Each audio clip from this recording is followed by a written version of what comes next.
Dear students, തന്നിട്ടുള്ള receipt and payment അക്കൗണ്ടിൽ നിന്നും എങ്ങനെയാണ് ഒരു income and expenditure account prepare ചെയ്യുന്നത് എന്നാണ് നമ്മൾ പരിശോധിക്കുന്നത്. 2015 മാർച്ച് 31 അവസാനിക്കുന്ന നജീസ് ക്ലബ്ബ് എന്ന് പറയുന്ന നോട്ട് ഫോർ പ്രോഫിറ്റ് ഓർഗനൈസേഷൻ്റെ റെസിപ്റ്റ് ആൻഡ് പേയ്മെൻറ്റ് അക്കൗണ്ടാണ് നമുക്ക് തന്നിട്ടുള്ളത്. റെസിപ്റ്റ് സൈഡിൽ ഓപ്പണിംഗ് ബാലൻസ് തന്നിട്ടുണ്ട് 25,000. ദെൻ ആ ഫിനാൻഷ്യൽ ഇയറിൽ കിട്ടിയിട്ടുള്ള ടോട്ടൽ സബ്സ്ക്രിപ്ഷൻസ് തന്നിട്ടുണ്ട്. ടോട്ടൽ 12,000 ആണ്. ആ 12,000-ൽ 1,500 for 2013, then 10,000 for 2014, that means current year, then 500 for 2015. Donations 2,000, hall rent 300, interest on bank deposit 450, entrance fee 1,000.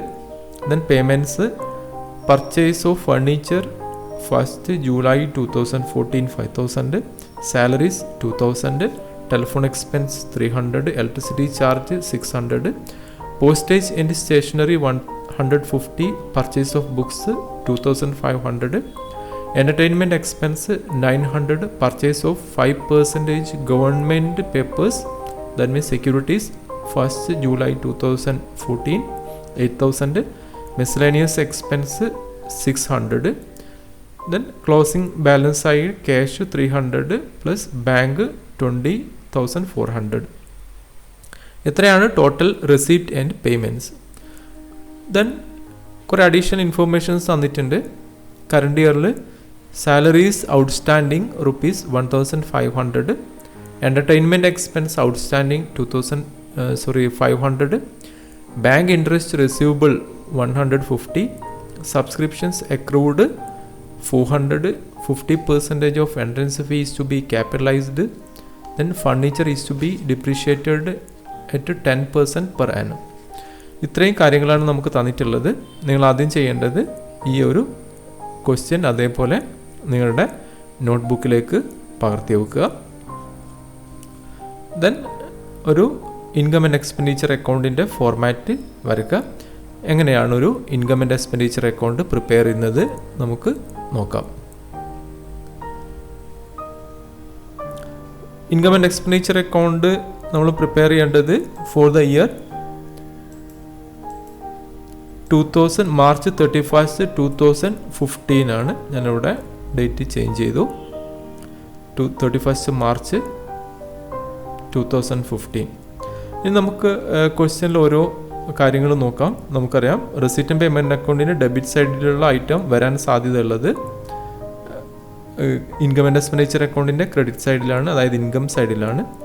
അതേപോലെ റെസിപ്റ്റ് ആൻഡ് പേയ്മെൻറ്റ് അക്കൗണ്ടിൻ്റെ പേയ്മെൻറ്റ് സൈഡിലുള്ള കാര്യം വരാൻ സാധ്യതയുള്ളത്, ക്രെഡിറ്റ് സൈഡിലുള്ള ഐറ്റം വരാൻ സാധ്യതയുള്ളത് ഇൻകം ആൻഡ് എക്സ്പെൻഡിച്ചർ അക്കൗണ്ടിൻ്റെ ഡെബിറ്റ് സൈഡിലാണ്.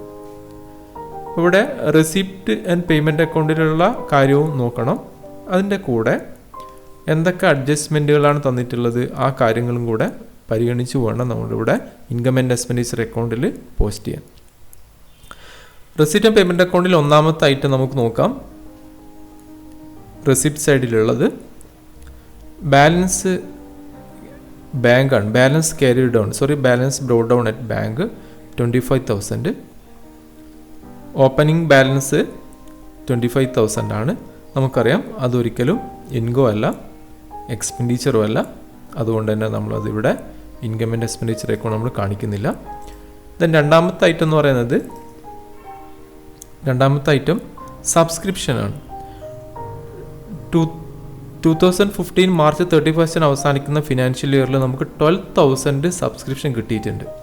പക്ഷെ ആ കിട്ടിയ മുഴുവൻ സംഖ്യയും ഒരിക്കലും കറണ്ട് ഇയറിന് വേണ്ടിയുള്ളതല്ല. അതിൽ 1,500 പ്രീവിയസ് ഇയറിന് വേണ്ടിയുള്ളതാണ്, അതേപോലെ 500 നെക്സ്റ്റ് ഇയറിന് വേണ്ടിയുള്ളതാണ്. നമ്മൾ ഇൻകം ആൻഡ് എക്സ്പെൻഡിച്ചർ അക്കൗണ്ട് കാണിക്കേണ്ടത് കറണ്ട് ഇയറിന് വേണ്ടി എത്രയാണോ കിട്ടിയത് അതിൻ്റെ കൂടെ നമുക്കറിയാം ഇവിടെ കറണ്ട് ഇയറിന് വേണ്ടി കിട്ടിയിട്ടുള്ള എമൗണ്ട് എന്ന് പറയുന്നത് 10,000 ആണ് കറണ്ട് ഇയറിന് വേണ്ടി കിട്ടിയിട്ടുള്ളത്. ദെൻ അതിൻ്റെ കൂടെ ആഡ് ഔട്ട്സ്റ്റാൻഡിങ്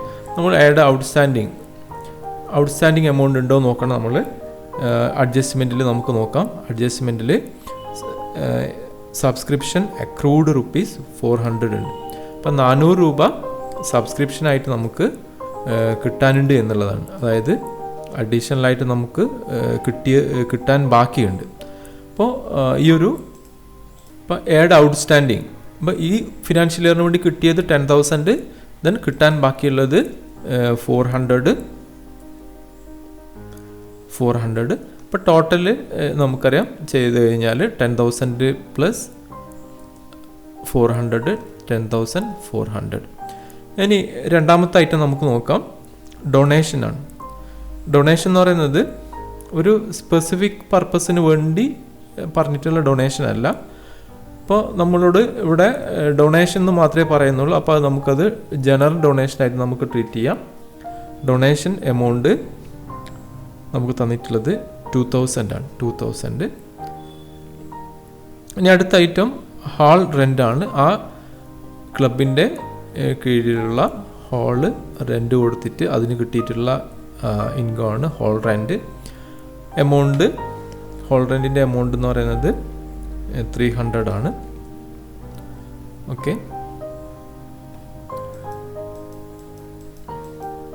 പിന്നെ അടുത്ത ഐറ്റം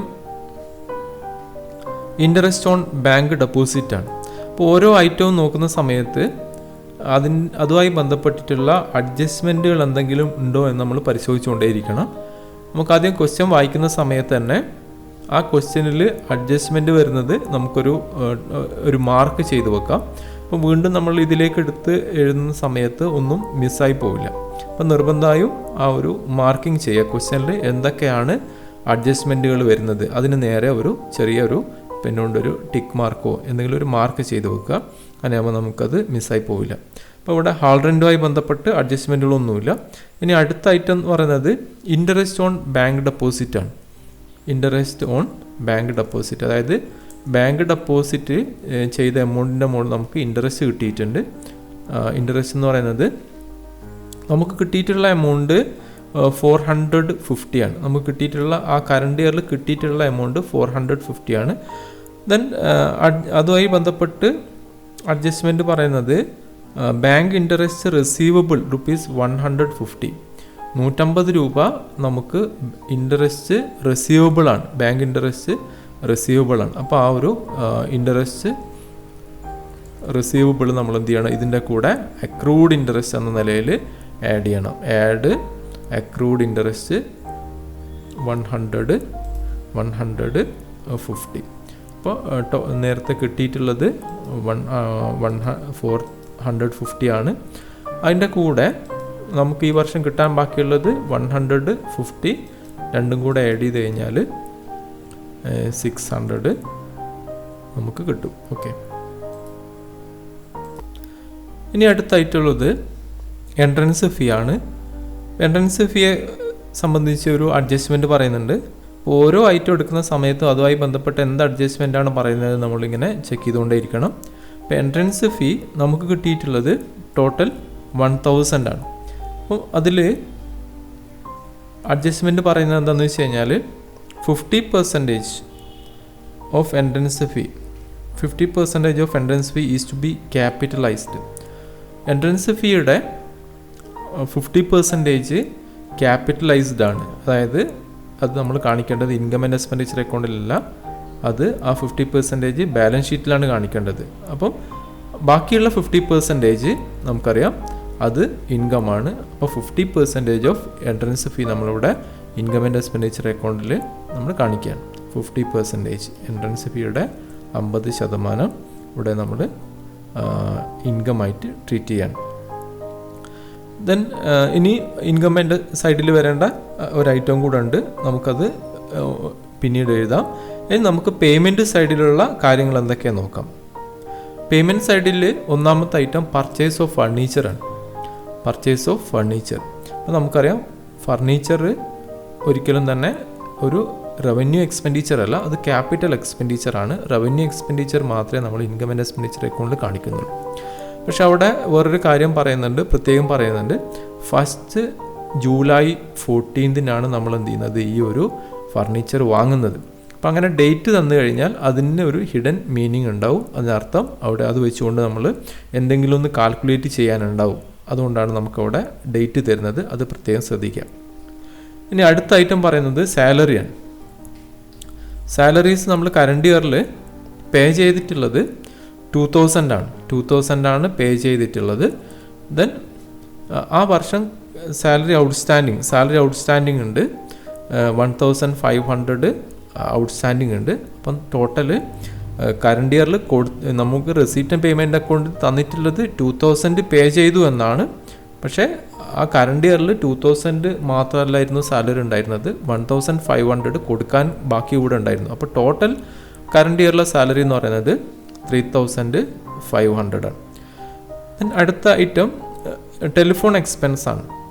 ടെലിഫോൺ എക്സ്പെൻസ് നമുക്കിവിടെ ടെലിഫോൺ എക്സ്പെൻസുമായി ബന്ധപ്പെട്ട് എന്തെങ്കിലും അഡ്ജസ്റ്റ്മെൻറ്റ് പറയുന്നുണ്ടോ നോക്കാം. ഇല്ല എങ്കിൽ ആ എമൗണ്ട് നേരിട്ട് നമുക്കിവിടെ എഴുതാം. ടെലിഫോൺ എക്സ്പെൻസ് 300 ആണുള്ളത്. അതുമായി ബന്ധപ്പെട്ട് അഡ്ജസ്റ്റ്മെൻറ്റിൽ ഒന്നും പറയുന്നില്ല, 300. ഓക്കെ. ദെൻ അടുത്ത ഐറ്റം ഇലക്ട്രിസിറ്റി ചാർജാണ്. ഇലക്ട്രിസിറ്റി ചാർജ് 600 ആണുള്ളത്. നമുക്കതിൻ്റെയും എന്തെങ്കിലും അഡ്ജസ്റ്റ്മെൻറ്റ് പറയുന്നുണ്ടോ നോക്കാം. അഡ്ജസ്റ്റ്മെൻ്റ് ഒന്നും പറയുന്നില്ല. നമുക്ക് നേരിട്ട് ഇവിടെ 600 നമുക്കിവിടെ കാണിക്കാം. Electricity charge 600. ഇനി അടുത്ത ഐറ്റം പറയുന്നത് പോസ്റ്റേജ് ആൻഡ് സ്റ്റേഷനറി ആണ്. അത് 150. അതുമായി ബന്ധപ്പെട്ടും അഡ്ജസ്റ്റ്മെൻ്റ് ഒന്നും പറയുന്നില്ല. നമുക്കിവിടെ നേരിട്ട് ഇവിടെ കാണിക്കാം. പോസ്റ്റേജ് ആൻഡ്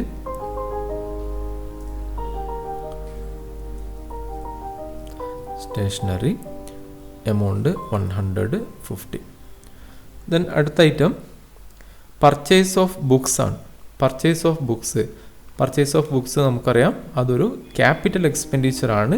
അതുകൊണ്ട് തന്നെ നമ്മളത് ഇൻകം ആൻഡ് എക്സ്പെൻഡിച്ചർ അക്കൗണ്ടിൽ കാണിക്കുന്നില്ല. ക്യാപിറ്റൽ എക്സ്പെൻഡിച്ചർ എന്ന് വെച്ച് കഴിഞ്ഞാൽ ഒരു എക്സ്പെൻസ് നടത്തുകയാണെങ്കിൽ ആ എക്സ്പെൻസിൻ്റെ എഫക്റ്റ് ഒരു വർഷത്തിൽ കൂടുതൽ കാലം നീണ്ടു നിൽക്കുന്നതാണെങ്കിൽ അതിനെയാണ് നമ്മൾ ക്യാപിറ്റൽ എക്സ്പെൻഡിച്ചർ എന്ന് പറയുന്നത്. ഇപ്പോൾ ഇവിടെ ഒരു പുസ്തകം വാങ്ങിക്കഴിഞ്ഞാൽ ആ പുസ്തകത്തിൻ്റെ ലൈഫ് ഒരു വർഷത്തിൽ കൂടുതലുണ്ടാവും. അപ്പോൾ അതുകൊണ്ട് തന്നെ അതിനെ അസറ്റായിട്ടാണ് നമ്മൾ ട്രീറ്റ് ചെയ്യുന്നത്. ഇനി ഒരു മാഗസിനോ അല്ലെങ്കിൽ വേറെ എന്തെങ്കിലും വീക്ക്ലിയോ ഒക്കെ വാങ്ങുകയാണെങ്കിൽ അതിൻ്റെ ലൈഫ് എന്ന് പറയുന്നത് ലെസ് ദാൻ 1 ഇയർ ആണ്. അതുകൊണ്ട് തന്നെ അത് ഒരു റവന്യൂ എക്സ്പെൻഡിച്ചർ ആയിരിക്കും. അപ്പോൾ ഇവിടെ പുസ്തകം വാങ്ങിക്കഴിഞ്ഞാൽ അത് നമ്മൾ ക്യാപിറ്റൽ എക്സ്പെൻഡിച്ചർ ആയിട്ടാണ് ട്രീറ്റ് ചെയ്യേണ്ടത്. അടുത്തത് എൻ്റർടൈൻമെൻറ്റ് എക്സ്പെൻസ് ആണ്. എൻ്റർടൈൻമെൻറ്റ് എക്സ്പെൻസ് അപ്പോൾ അതിൽ നമുക്കെന്തെങ്കിലും അഡ്ജസ്റ്റ്മെൻറ്റ് ഉണ്ടോ നോക്കാം. പേ ചെയ്തിട്ടുള്ളത് എൻ്റർടൈൻമെൻറ്റ് എക്സ്പെൻസ് നമ്മൾ പേ ചെയ്തിട്ടുള്ളത് 900 ആണ്. അതിൻ്റെ കൂടെ എൻ്റർടൈൻമെൻറ്റ് എക്സ്പെൻസ് ഔട്ട്സ്റ്റാൻഡിങ് 500 ഔട്ട്സ്റ്റാൻഡിങ് ഉണ്ട്. അപ്പോൾ നമുക്കതിൻ്റെ entertainment 900 plus add outstanding expenses 500 എന്ന് പറഞ്ഞുകൊണ്ട് 1400 നമുക്ക് കാണിക്കാം. പേഡ് എൻ്റർടൈൻമെൻറ്റ് എക്സ്പെൻസ് 500. അപ്പോൾ ഇവിടെ നിങ്ങൾ സെപ്പറേറ്റ് കാണിച്ച് എഴുതുക. ഓക്കെ. അപ്പോൾ ടോട്ടൽ വരുന്ന എമൗണ്ട് 1400. ഓക്കെ. ദെൻ അടുത്ത ഐറ്റം വരുന്നത് purchase of 5% of government paper. Government security in 5% yearly interest ഉള്ള ആനുവൽ ഇൻട്രസ്റ്റ് ഉള്ള ഒരു ഗവൺമെൻറ് സെക്യൂരിറ്റി നമ്മൾ വാങ്ങിയിട്ടുണ്ട്. നമ്മുടെ കയ്യിലുള്ള പൈസ നമ്മളൊരു ഗവൺമെൻറ്റിൻ്റെ ഒരു ഗവൺമെൻറ് ഒരു സെക്യൂരിറ്റിയിൽ നമ്മൾ ഡെപ്പോസിറ്റ് ചെയ്തു. അപ്പോൾ അങ്ങനെ ഡെപ്പോസിറ്റ് ചെയ്ത് കഴിഞ്ഞാൽ ആ ഡെപ്പോസിറ്റിന് ഗവൺമെൻറ് എത്ര പെർസെൻറ്റേജ് ആണോ ഇൻട്രസ്റ്റ് അത് നമുക്ക് തരും. അപ്പോൾ നമ്മളെ സംബന്ധിച്ചിടത്തോളം, ക്ലബിനെ സംബന്ധിച്ചിടത്തോളം ഇങ്ങനെ കിട്ടുന്ന ഇൻട്രസ്റ്റ് എന്ന് പറയുന്നത് ഒരു ഇൻകമാണ്. അപ്പോൾ ആ ഒരു ഇൻകം നമ്മൾ കാണിക്കണം.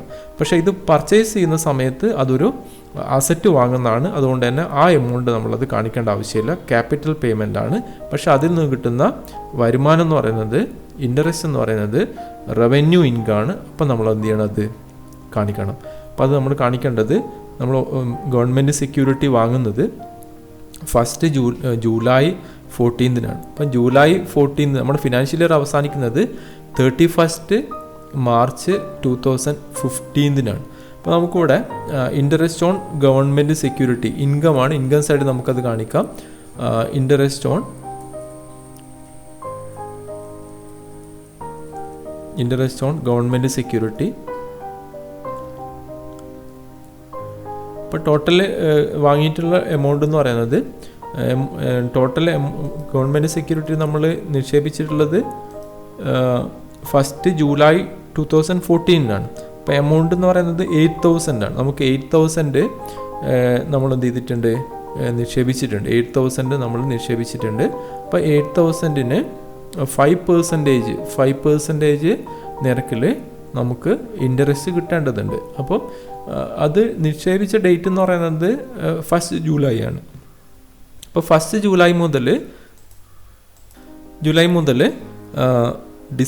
മാർച്ച് 31, 2015 വരെയുള്ള കാലയളവ്. അപ്പോൾ 1 ജൂലൈ എന്ന് പറയുമ്പോൾ ജൂലൈ ഉൾപ്പെടും. July, August, September, October, November, December, ജനുവരി, ഫെബ്രുവരി, മാർച്ച്, 9 മാസം. അപ്പോൾ 9/12. അപ്പോൾ നമുക്കിവിടെ നോക്കാം, 8,000 റുപ്പീസിൻ്റെ സെക്യൂരിറ്റിക്ക് നമുക്ക് 5% ഇൻട്രസ്റ്റ് കിട്ടുകയാണ്. 5% ഇൻട്രസ്റ്റ് കിട്ടുന്ന സമയത്ത് നമുക്കത് മുഴുവൻ ഇയറും കിട്ടുന്നില്ല. കാരണം നമ്മൾ വാങ്ങുന്നത് ഒരു ഫിനാൻഷ്യൽ ഇയറിൻ്റെ ഇടയ്ക്ക് വെച്ചാണ്. അതായത് ജൂലൈ 1 നമ്മളത് വാങ്ങുന്നത്. അപ്പോൾ ആ വാങ്ങിയ ഡേറ്റ് മുതൽ ക്ലോസിംഗ് ഡേറ്റ് എന്ന് പറയുന്നത് 31 മാർച്ച് 2015 ആണ്. അപ്പോൾ 9 മന്ത്സ്, ആ 9 മന്ത്സിനാണ് നമുക്ക് ഇവിടെ ഇൻട്രസ്റ്റ് കിട്ടുകയുള്ളൂ. അപ്പോൾ നമ്മൾ കാൽക്കുലേറ്റ് ചെയ്ത് നോക്കുന്ന സമയത്ത് 300 റുപ്പീസ് ഉണ്ടാവും. അതായത് 8,000 റുപ്പീസിന് 5% നിരക്കിൽ 9 മാസത്തേക്കുള്ള ഇൻട്രസ്റ്റ് എന്ന് പറയുന്നത് 300 റുപ്പീസ് ഉണ്ടാവും. ദെൻ ഇനി പേയ്മെൻറ്റ് സൈഡിൽ ഇപ്പോൾ പർച്ചേസ് ഓഫ് ഗവൺമെൻറ് സെക്യൂരിറ്റിയുടെ ഇൻട്രസ്റ്റ് നമ്മൾ വന്നപ്പം കാൽക്കുലേറ്റ് ചെയ്തു, ഇൻകം സൈഡ് കാൽക്കുലേറ്റ് ചെയ്തു. ഇനി നമുക്ക് പേയ്മെൻറ്റ് സൈഡിൽ തന്നെ എക്സ്പെൻഡിച്ചർ സൈഡിൽ തന്നെ നോക്കാം. പേയ്മെൻറ്റ് സൈഡിൽ മിസ്ലേനിയസ് എക്സ്പെൻസ് നമുക്ക് കൊടുക്കാൻ ബാക്കിയുള്ള മിസ്ലേനിയസ് എക്സ്പെൻസ് ഉണ്ട്. മിസ്ലേനിയസ് എക്സ്പെൻസ് നമ്മൾ പേയ്മെൻറ്റ് നടത്തിയിട്ടുണ്ട്. 600 റുപ്പീസ് നമ്മൾ പേയ്മെൻറ്റ് നടത്തിയിട്ടുണ്ട്. ദെൻ ഇനി എന്തെങ്കിലും ഐറ്റം ബാക്കിയുണ്ടോ നമുക്ക് നോക്കാം. നമുക്കിവിടെ അഡ്ജസ്റ്റ്മെൻറ്റിൽ ലാസ്റ്റ് ഐറ്റം പറയുന്നത് furniture is to be depreciated 10% per annum. നമ്മുടെ കയ്യിലുള്ള ഫർണിച്ചർ ഡിപ്രീസിയേഷന് വിധേയമാവുന്നുണ്ട്. അപ്പോൾ അത് നമുക്ക് കാൽക്കുലേറ്റ് ചെയ്യണം. ഇപ്പോൾ ഒരു അസറ്റ് ഡിപ്രീസിയേഷൻ നടന്നു കഴിഞ്ഞാൽ നമ്മളെ സംബന്ധിച്ചിടത്തോളം അതൊരു ലോസാണ്. ആ ലോസ് നമ്മൾ എന്ത് ചെയ്യണം, ഡിപ്രീസിയേഷൻ ഓൺ ഫർണിച്ചർ നമുക്കിവിടെ കാണിക്കാം. Depreciation on furniture. അപ്പോൾ നമുക്കറിയാം ഫർണിച്ചറിൻ്റെ എമൗണ്ട് റെസീറ്റ് ആൻഡ് പേയ്മെൻറ്റ് അക്കൗണ്ടിൽ നമുക്ക് തന്നിട്ടുണ്ട്. പർച്ചേസ് ഓഫ് ഫർണിച്ചർ 1 ജൂലൈ 14 അപ്പോൾ ജൂലൈ 1 നമ്മൾ ഫർണിച്ചർ വാങ്ങുന്നത്. എമൗണ്ട് 5,000 ആണ്. അപ്പോൾ 5,000-ൻ്റെ ഫർണിച്ചർ നമ്മൾ വാങ്ങിയിട്ടുണ്ട്. 5,000 വാങ്ങിയിട്ടുള്ളത്. 5,000 ഫർണിച്ചറാണ് വാങ്ങിയിട്ടുള്ളത്. ദെൻ അതിൻ്റെ ഇൻട്രസ്റ്റ് റേറ്റ് എന്ന് പറയുന്നത് 10% ആണ്. ദെൻ 9 മന്ത്സ് ആണ്. ജൂലൈ 1 മുതൽ 9 മന്ത്സ് ആണ് അതിൻ്റെ കാലയളവ്. അപ്പോൾ 9 മാസത്തേക്ക് ഇൻട്രസ്റ്റ് 5,000-നുള്ള ഇൻട്രസ്റ്റ് എന്ന് പറയുന്നത് കാൽക്കുലേറ്റ് ചെയ്ത് കഴിഞ്ഞാൽ നമുക്കറിയാം 375. ഇനി നമുക്ക് ബാലൻസ് ചെയ്യാം. ടോട്ടൽ എമൗണ്ട് വരുന്നത് ഇൻകം സൈഡിൽ വരുന്നത് എമൗണ്ട് 14,100 ആണ്. ദെൻ ഇവിടെ നമ്മൾ ടോട്ടൽ ചെയ്ത് നോക്കുന്ന സമയത്ത് നമുക്ക് കിട്ടുന്നത് 6,925 ആണ്. അപ്പോൾ നമുക്ക് കൂടുതലുള്ള സംഖ്യ രണ്ട് ഭാഗത്തും എഴുതാം. 14,100. ദെൻ ബാലൻസിങ് ഫിഗർ വരുന്നത് 7,175. That mean surplus.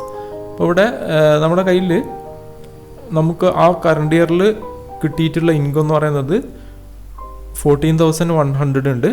അതിൽ നിന്നും നമ്മൾ ചിലവഴിച്ചിട്ടുള്ള എമൗണ്ട് 6,975 ആണ്. 25 ആണ്. 6,925. ബാക്കി ഉള്ള ഈ ഒരു എമൗണ്ട്, ബാക്കിയുള്ള 7,175 എന്ന എമൗണ്ട് നമ്മളെ സംബന്ധിച്ചിടത്തോളം സർപ്ലസ് ആണ്. അപ്പോൾ ഇങ്ങനെയാണ് ഒരു ഇൻകം ആൻഡ് എക്സ്പെൻഡിച്ചർ അക്കൗണ്ട് നമ്മൾ പ്രിപ്പയർ ചെയ്യേണ്ടത്. ഇതിൽ നേരത്തെ ഒരു മുന്നേയുള്ള പ്രോബ്ലത്തിൽ നിന്ന് വ്യത്യാസമായിട്ട് ഇതിലുള്ള കാര്യങ്ങൾ എന്ന് പറയുന്നത് കുറേ അഡ്ജസ്റ്റ്മെൻറ്റുകളുണ്ട്. ഇപ്പോൾ റെസീറ്റ് ആൻഡ് പേയ്മെൻറ്റ് അക്കൗണ്ടിലുള്ള കാര്യം മാത്രം നോക്കിയാൽ മതിയാവില്ല. ആ റെസീറ്റ് ആൻഡ് പേയ്മെൻറ്റ് അക്കൗണ്ടിന് അനുബന്ധമായി ഉണ്ടാകുന്ന അഡ്ജസ്റ്റ്മെൻറ്റുകളും നമുക്ക് തന്നിട്ടുണ്ടാവും. ഓരോ ഐറ്റത്തെ സംബന്ധിച്ചുള്ള അഡ്ജസ്റ്റ്മെൻറ്റുകളും ആ അഡ്ജസ്റ്റ്മെൻറ്റുകളും കൂടെ പരിഗണിച്ച് കൊണ്ട് വേണം നമ്മൾ ഒരു income and expenditure account prepare ചെയ്യാൻ. Thank U.